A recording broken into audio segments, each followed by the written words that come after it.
Sans plus attendre, je vais passer donc la parole au docteur Mathilde Queiroz de Lyon. Bien, merci Nada pour cette présentation. Bonjour à toutes et bonjour à tous. Je voudrais bien sûr remercier l'ASFAR de me permettre de parler de cette thématique qui m'intéresse particulièrement, effectivement, donc sur l'échographie gastrique. Euh, Tout d'abord, donc finalement, la question qu'on peut se poser, c'est peut-on utiliser l'échographie gastrique comme un outil diagnostique dans la pratique quotidienne de l'anesthésie? Donc, on va se poser déjà la question, pourquoi peut-on utiliser l'échographie gastrique? Eh bien déjà, le premier objectif, c'est de savoir quel est le statut de l'estomac de l'enfant que nous allons endormir. Est-ce qu'il est vide ou plein? Et ce, bien sûr, pour essayer de prévenir le risque d'inhalation. Alors, comment? Deux possibilités. Tout d'abord, une évaluation qualitative qu'on va voir et ensuite une évaluation quantitative. Une autre question, c'est finalement chez quel enfant peut-on utiliser l'échographie gastrique pour nous aider à optimiser notre prise en charge? Donc, très probablement, on pourra en discuter pour les enfants qui bénéficient d'une chirurgie en urgence et donc optimiser notre stratégie. Lorsqu'il y a un doute sur le jeûne, soit en termes de respect des consignes, soit sur un doute sur ce que l'enfant a pu boire, ou éventuellement s'il y a des signes digestifs préopératoires. Alors, pourquoi cette échographie gastrique? Et finalement, on va avoir plusieurs objectifs. D'une part, c'est optimiser la prise en charge de notre enfant et surtout aussi de personnaliser la prise en charge anesthésique. Alors, pour évaluer le contenu gastrique, je vous en ai parlé, il y a deux façons de faire. Une première façon de faire, c'est une évaluation qualitative. Et je pense que maintenant, vous avez entendu parler de Perlas, donc avec ce fameux grade de Perlas. Donc, c'est une évaluation de l'antre gastrique, d'une part en décutus dorsal, puis en décutus latéral droit. Et Perlas a défini trois grades. Le grade 0, où nous visualisions un estomac qui est vide en décutus dorsal et en décutus latéral. Le grade 1 avec vide en décutus dorsal, puis des liquides clairs en décutus latéral droit. Et ces deux grades ont été définis comme un risque d'inhalation qui est faible. Le grade 2, quant à lui, on va pouvoir visualiser un contenu en décutus dorsal et en décutus latéral droit. Et Perlas définit ce grade en fait comme un haut risque d'inhalation pulmonaire. Alors, juste pour donner quelques exemples, voici une coupe donc, de l'antre de l'estomac. Vous avez le lobe gauche du foie. Vous voyez que là, c'est un estomac vide avec donc, la musculeuse qui apparaît anéchogène, donc ce bord noir, et on peut voir également les villosités gastriques. Pour comparer, donc, voici un estomac qui est plein, et là, on peut voir qu'il est plein d'un liquide, un contenu liquidien, donc anéchogène avec des petits points hyperéchogènes, comme on appelle la sterinite. Et on peut différencier le contenu avec un estomac avec un contenu solide. On voit que c'est beaucoup plus hétérogène, ça bouge moins. Et vous voyez que dans ces deux cas, l'estomac, en tout cas l'antre de l'estomac, est complètement distendu. Alors, nous avons parlé d'une évaluation qualitative. Peut-on avoir en fait une évaluation quantitative, c'est-à-dire est-ce qu'on va pouvoir estimer, selon une coupe de cet antre gastrique, le volume présent dans l'estomac gastrique? Et donc, la question principale est est-ce que la surface antrale de l'estomac est corrélée au volume? Et donc, en mesurant cette surface antrale, peut-on estimer le volume? Alors, depuis maintenant une dizaine d'années, différentes équipes se sont attardées à essayer de prédire ce volume avec des formules mathématiques. Donc, c'est surtout l'équipe de Suisse, d'Achim Schmitz, qui a proposé différentes formules que vous pouvez voir un petit peu compliquées.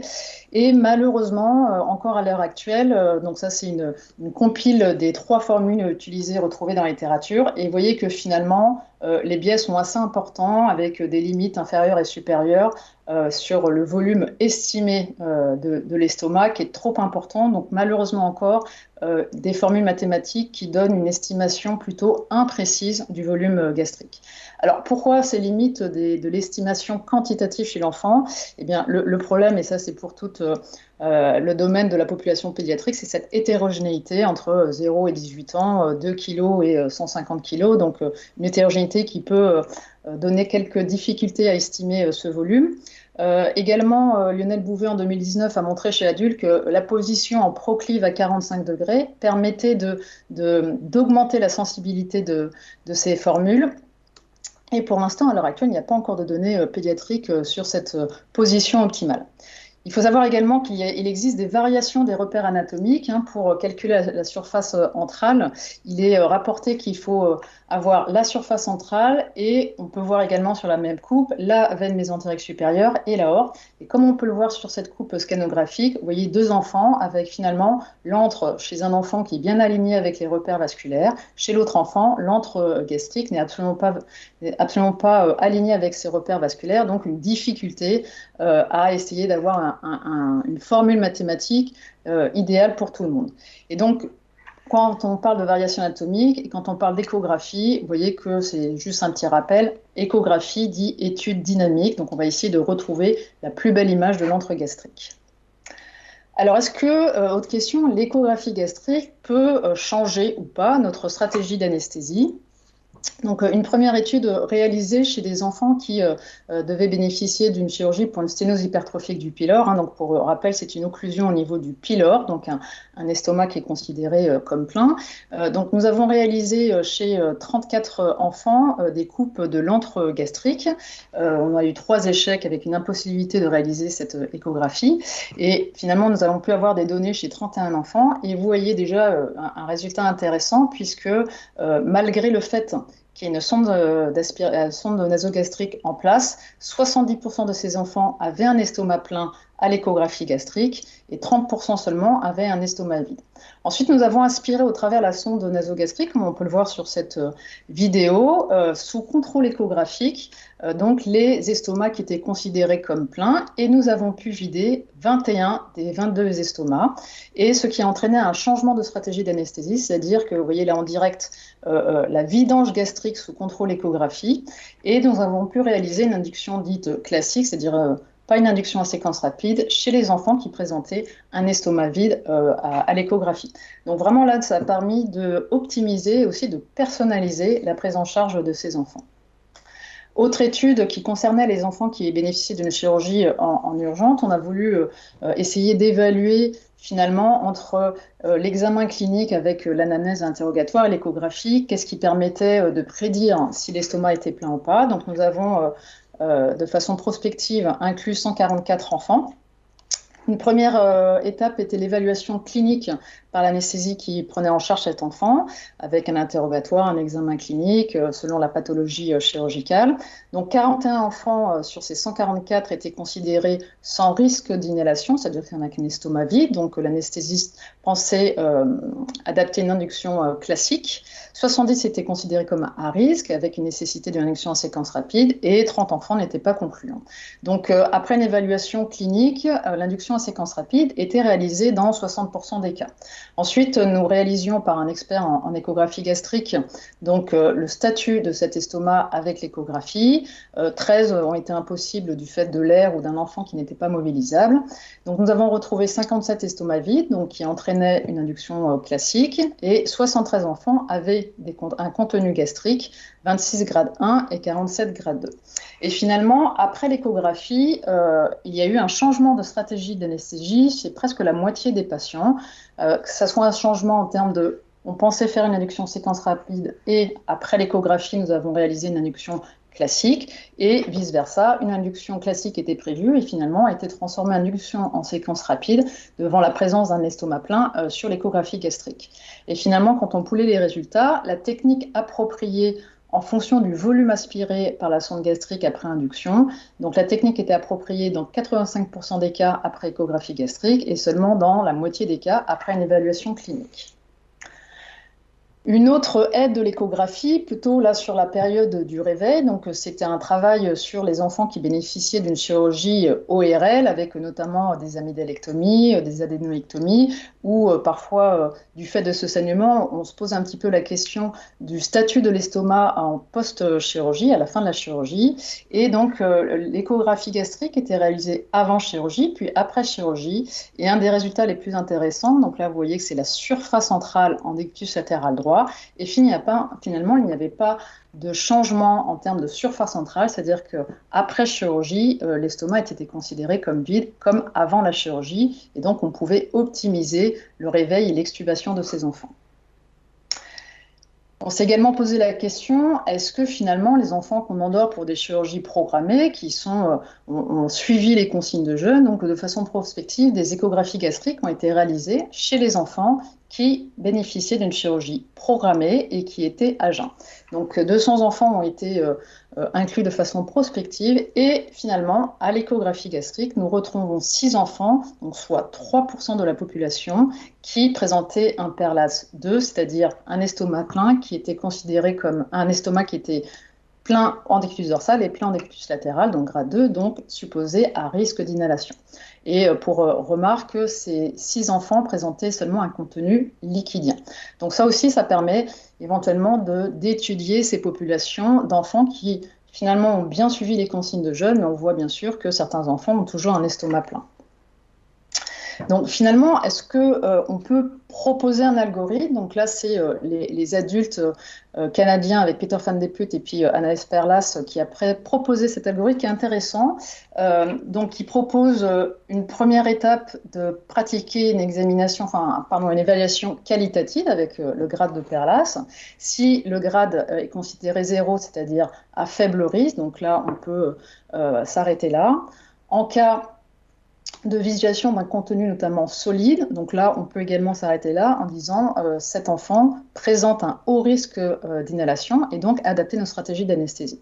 Par contre, lorsque en décubitus latéral, on retrouve un contenu liquidien, ces auteurs proposent chez l'adulte une évaluation à ce moment-là quantitative en utilisant soit des formules mathématiques, soit des tables qui ont été publiées dans la littérature. Mais la problématique chez l'enfant, c'est que, on a vu, cette évaluation quantitative est encore imprécise et que probablement il y a encore du travail à faire, en tout cas sur cette évaluation. Donc finalement, qu'est-ce qui nous reste un petit peu à creuser pour l'échographie gastrique en anesthésie-réanimation pédiatrique? Alors bien sûr, la base de cette problématique, c'est la définition de l'estomac à risque. Quel est le volume qui est à risque d'inhalation pulmonaire? Et là, il y a encore beaucoup de choses à travailler et à discuter. Il faut encore qu'on étudie cette fameuse corrélation entre la surface centrale et le volume de l'estomac pour vraiment affiner notre évaluation échographie. Et est-ce que finalement, la pratique de cette échographie gastrique va permettre de diminuer le risque d'inhalation? Ça, pour l'instant, il n'y a pas de réponse puisqu'il faudrait bien sûr des milliers de patients, mais il faut vraiment travailler dans ce sens-là. Et on peut se poser la question, et c'est là toute la discussion finalement de la place de cette échographie gastrique dans la prise en charge quotidienne de nos enfants. Donc finalement, en conclusion, on peut dire que d'une part, il faut savoir que c'est un outil non invasif qui est transportable. On peut aller dans le service de chirurgie si on a un doute sur le jeûne de l'enfant, pratiquer l'échographie gastrique au lit du patient. L'apprentissage est simple et donc ça va quand même nous permettre une prise en charge de notre anesthésie qui est optimisée et surtout qui est personnalisée. Alors les limites, on l'a vu, les volumes à risque et l'évaluation encore quantitative qui est imparfaite chez l'enfant. Donc voici, j'espère que ça va changer également votre pratique parce que ça a changé vraiment la mienne. Et pour rappel, l'échographie, c'est pas seulement pour l'estomac, il y a encore plein de domaines d'application pour l'échographie. Et donc je vous remercie de votre attention et je suis prête à répondre à vos questions. Merci beaucoup Mathilde, c'était vraiment une super présentation. Pour ceux qui nous regardent, envoyez vos questions au fur et à mesure parce que les sujets étant très différents, on va répondre aux questions après les topos de chaque intervenant. Et du coup, Mathilde, alors tu l'as un peu dit à la fin, mais l'une des premières questions, c'est la difficulté d'apprendre à maîtriser cette technique-là. Est-ce que combien de temps il faut pour apprendre? Parce qu'au début, dans une équipe, quand personne ne sait faire, combien il faut en faire? Est-ce que au bout de combien de temps on est fiable? Alors, il y a quelques données chez l'adulte qui montrent qu'au bout d'une cinquantaine d'échographies gastriques, on commence à maîtriser la technique. Et par exemple, dans le travail qu'on avait réalisé sur les urgences, on avait décidé qu'il y avait seulement 3 opérateurs qui étaient formés à l'échographie gastrique et qui avaient au moins 50 échographies gastriques déjà pratiquées.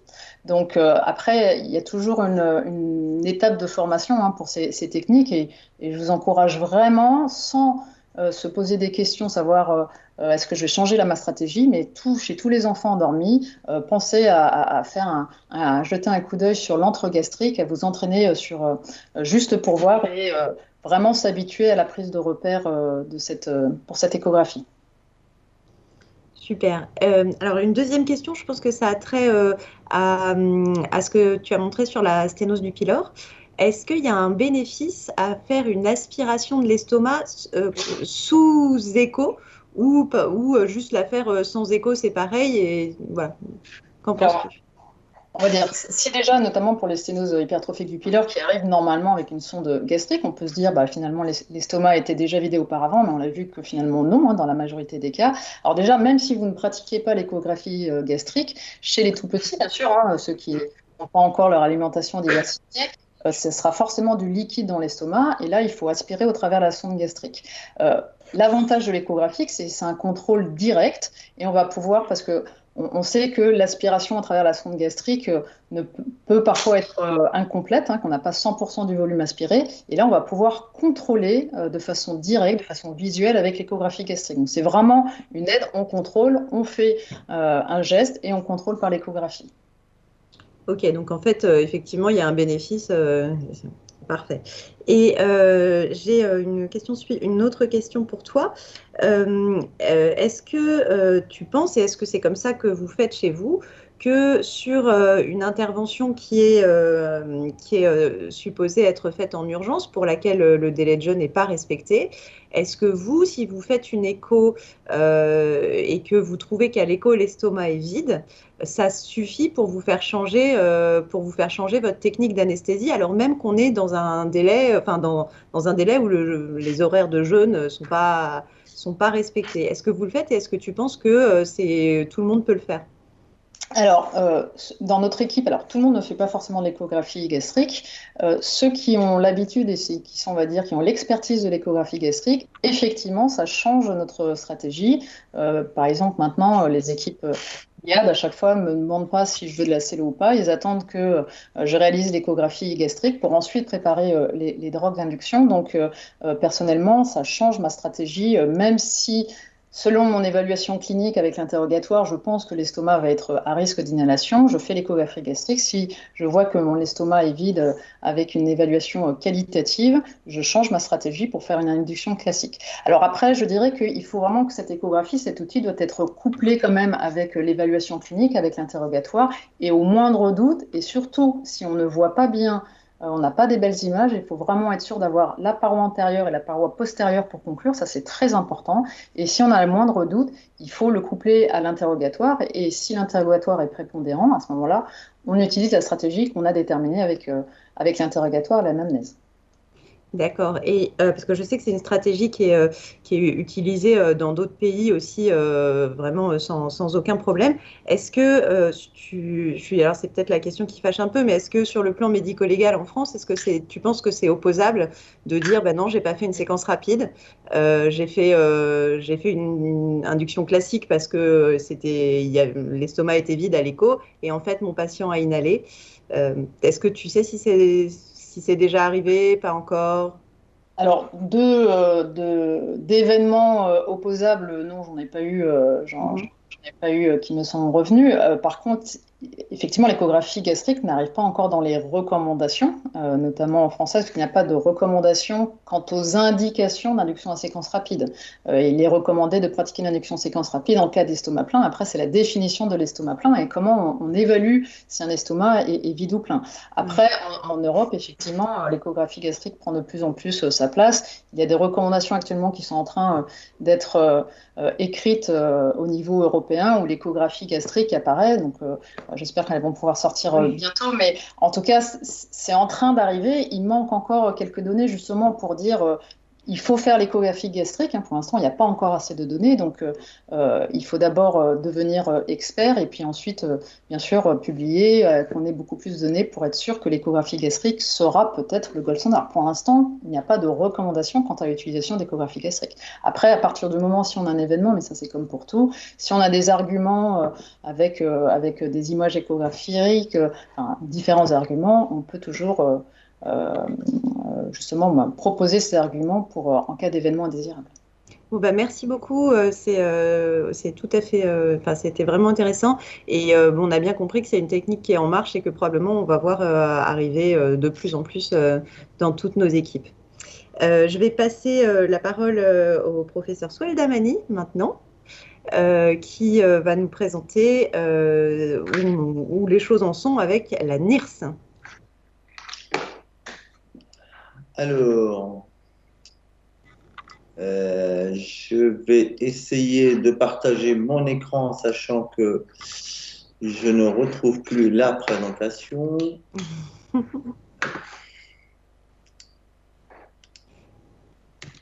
Sinon, je glisse une micro-question à Mathilde le temps que tu fasses, la manip. Mathilde, il y a un auditeur qui veut savoir si chez les tout petits, quand ils crient et qu'ils bougent dans tous les sens, est-ce que ça rend les choses plus compliquées?